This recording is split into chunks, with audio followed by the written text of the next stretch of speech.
खरं म्हणजे मला या गोष्टीचा आनंद आहे। माझा या ठिकाणी महानुभाव पंथाशी संबंध खूप जुना आहे। खरं म्हणजे चिचबळूणच्या मंदिरात तर आम्ही 90 पासून जातो, पण या ठिकाणी ठाकरे साहेबांना माहिती आहे, अविनाशजींना पण माहिती आहे की ज्यावेळी मी महापौर होतो, मला असं वाटतं आता त्याला जवळपास 28 वर्ष पूर्ण होतील, आणि त्यावेळी ज्यावेळेस चिचबळूणला मोठा पंथीय एक संमेलन झालं होतं आणि त्या संमेलनाची सेवा करण्याची आणि त्या ठिकाणी उपस्थित राहण्याची संधी देखील त्या काळी मला मिळाली होती। आणि तेव्हापासून सातत्याने आपल्या महानुभाव पंथाशी एक ऋणानुबंध तयार झाला आणि तो ऋणानुबंध आजपर्यंत कायम आहे। आणि मला माहिती आहे की जोपर्यंत मी जिवंत आहे तोपर्यंत महानुभाव पंथाशी असलेला ऋणानुबंध हा केवळ कायमच राहणार नाही, तर तो सातत्याने वाढत जाईल।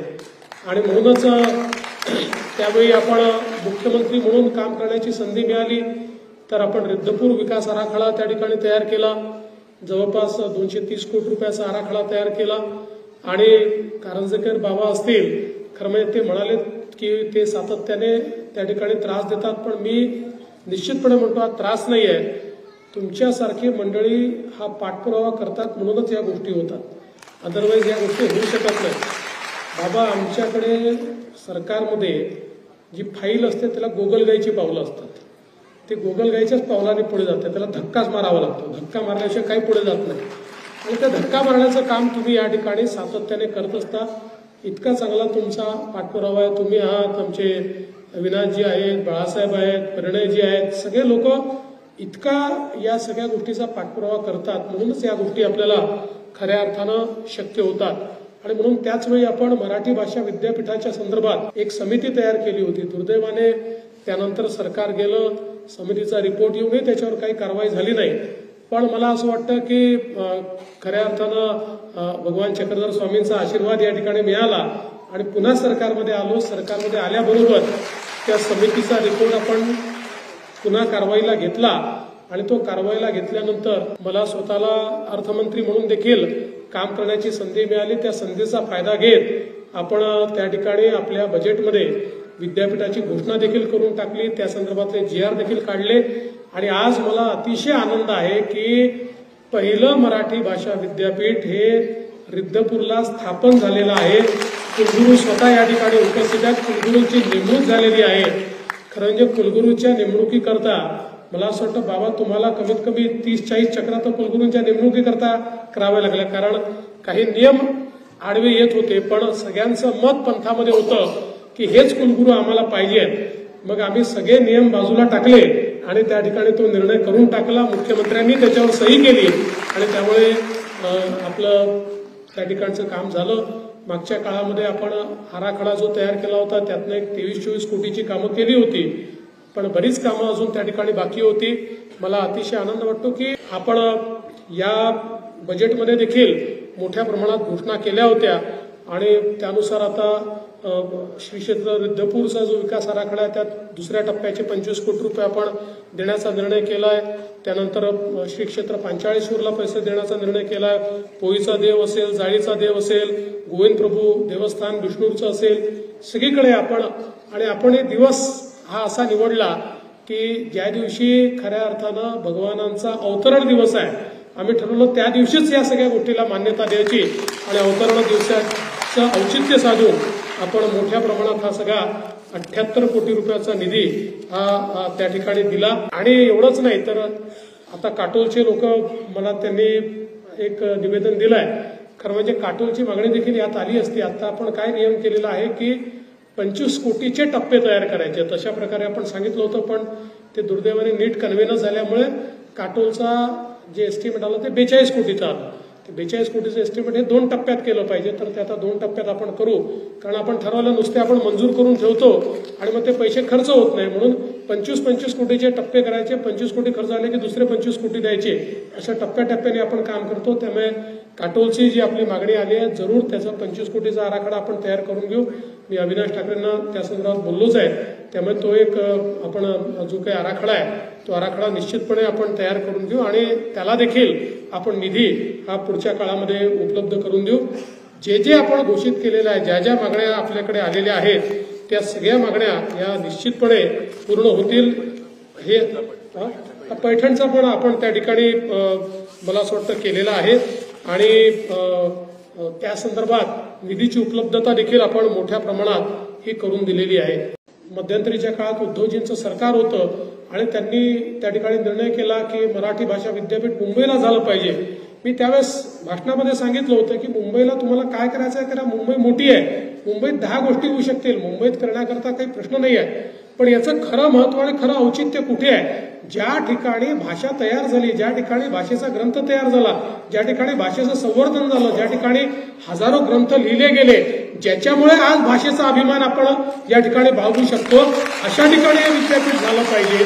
आणि म्हणून संधी मिळाल्याबरोबर आपण ते काम हे निश्चितपणे त्या ठिकाणी केलं। आज अनेक मागण्या आपण या ठिकाणी समोर मांडलेल्या आहेत। मी आपल्याला आश्वस्त करतो की या ज्या ज्या मागण्या आपण मांडलेल्या आहेत त्या सगळ्या मागण्या टप्प्याटप्प्याने आपण निश्चितपणे पूर्ण करू, कारण मला हा विश्वास आहे की आपला आशीर्वाद मागच्याही काळात आमच्या पाठीशी होता, आताही आमच्या पाठीशी आहे, पुढेही आमच्या पाठीशी राहणार आहे आणि आपल्या आशीर्वादामुळेच ही सगळी कामं आम्ही या ठिकाणी करू शकतोय। त्यामुळे भविष्यातही या आशीर्वादाच्या जोरावर या ठिकाणी जी काही उरलेली कामं आहेत ती दादा सगळी कामं आपण केल्याशिवाय राहणार नाही, हा तुम्हाला मी विश्वास देतो। आपल्या नागपूरमध्ये देखील आपल्याला एक चांगलं या ठिकाणी एक आपलं महानुभाव पंथाचं भवन तयार करायचं आहे, तर निश्चितपणे एक जागा आम्ही चिचभवनला बघितलेली आहे। त्याच्या संदर्भात आता एकदा त्या जागेचं सगळी पडताळणी आम्ही करू आणि ती जर नियमात बसत असेल तर त्या ठिकाणी नागपूरमध्येही एक अत्यंत चांगलं सुंदर अशा प्रकारचं आपल्या महानुभाव पंथाचं भवन हे त्या ठिकाणी बांधू, जेणेकरून ही जी काही चांगली कामं चालत आहेत ती कामं चालण्याचं एक केंद्र हे तयार झालं पाहिजे। हे होत असताना इतरही आपण अनेक आपले जे काही त्या ठिकाणी मंदिर आहेत, जे स्थानं आहेत, त्याला आपल्या गिरीश भाऊंच्या माध्यमातून पर्यटनमधून निधी दिलेला आहे, काही ठिकाणचा राहिलेला आहे। तुम्ही काळजी करू नका, तुम्ही जेवढं दिलंय गिरीश भाऊ सगळ्यांना देणार आहेत, माझ्याशी त्यांचं बोलणं झालंय, त्यामुळे सगळीकडे तो निधी आपण उपलब्ध करून देऊ। आम्हालाही असं वाटतं की 800 वर्ष आक्रमणातनं जी मंदिरं तुम्ही त्या ठिकाणी वाचवली, म्हणजे आज आपल्या पंथावर कमी आक्रमण नाही झाली, इतकी आक्रमण झाली, पण या सगळ्या आक्रमणांमध्ये आपण ही मंदिरं वाचवली, ही सगळी स्थानं वाचवली। आता त्याचं संवर्धन करणं याची जबाबदारी आमची आहे, ती सरकारची आहे। त्याच्यामुळे कुठेही सरकार याच्यामध्ये मागे पडणार नाही, हा मी विश्वास आपल्याला या निमित्ताने देतो। आणि मला तर म्हणजे आता गेल्या इतक्या वर्षांमध्ये असं वाटतं, जेव्हा जेव्हा मी महानुभाव पंथाच्या कार्यक्रमात येतो त्यावेळी जो आशीर्वाद या ठिकाणी मिळतो, खरं म्हणजे मी एक पंथीयच आहे अशा प्रकारचा भाग हा मला निश्चितपणे या ठिकाणी मिळतो। आणि आपलं प्रेम आणि आपला आशीर्वाद असाच आमच्या पाठीशी ठेवावा। या प्रेमामुळे, आशीर्वादामुळे भविष्यातही अजून चांगली कामं आपल्याला त्या ठिकाणी करता येतील।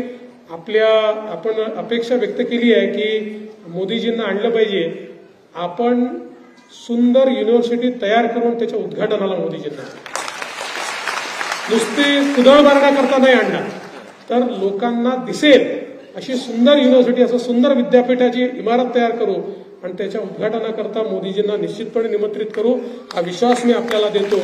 पुन्हा एकदा भगवान सर्वज्ञ श्री चक्रधर स्वामी यांच्या चरणी नतमस्तक होतो, त्यांचा आशीर्वाद घेतो, त्यांना दंडवत करतो। आज खरं म्हणजे ज्या प्रकारचा भक्तिभाव हा मी आपल्या महानुभाव पंथामध्ये पाहतो, हा 21व्या शतकामध्ये क्वचितच आपल्याला पाहायला मिळतो।